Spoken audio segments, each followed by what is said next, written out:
Good morning. I wish I had one of the cats here, yeah, to hold on to, but I don't. Oh well. First question from Melissa. Good morning, Melissa. Let's see. Hello, Dr. Ben. Considering sending my healthy 8-year-old back to school, looking for opinions on concurrent flu and COVID outbreaks. Okay, let's read on.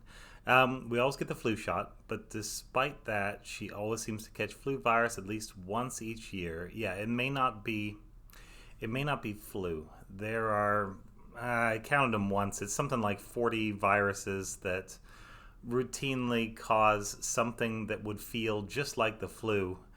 And yeah, a lot of people think, oh, I got the flu shot and then I got the flu. But really, it was one of the other, 39 or 38 maybe. You're protected against flu A and flu B for the most part. Although some people do get infected with that. But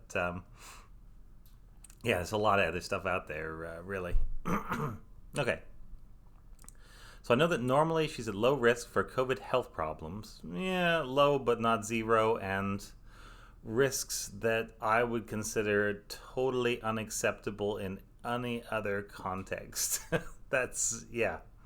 Um, but I'm concerned about the flu virus leaving her with a weakened immune system. Okay, so this is pointing to a paper, and there's a link down below.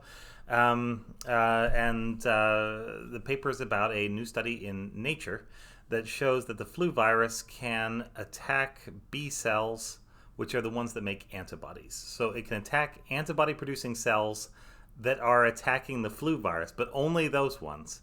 So normally the antibody producing cells, these B cells, will try to stick to the flu virus in order to, make sure they can recognize it.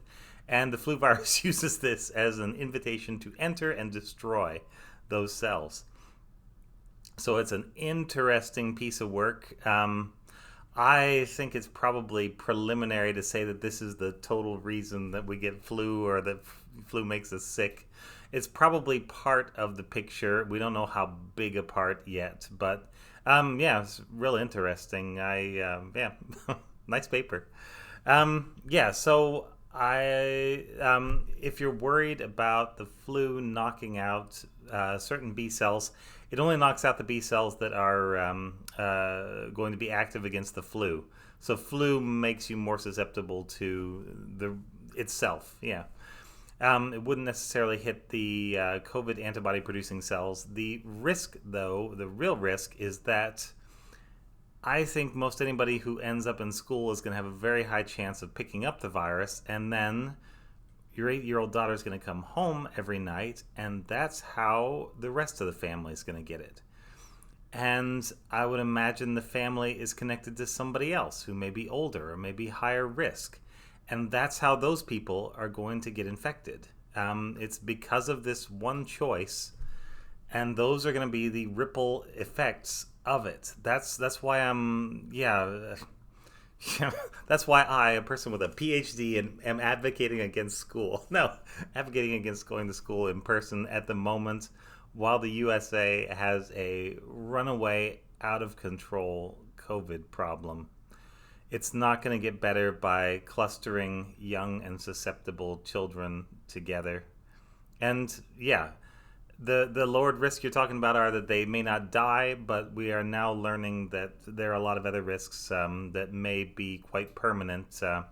Damage to their hearts, damage, aneurysms, which can eventually lead to something much worse. So, yeah.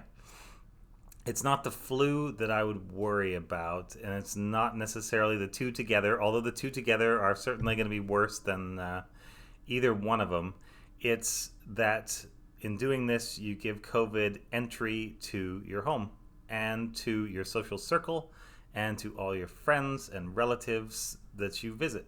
Yeah, you let COVID inside the bubble, basically. And that's not a great way to stop COVID. We're seeing a little uptick from the UK right now as they're opening up.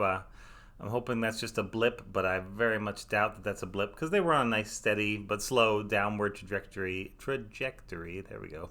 Before that, the USA the numbers are just going nuts, absolutely out of control, and yeah, Texas, right where I am, yeah, equally very bad.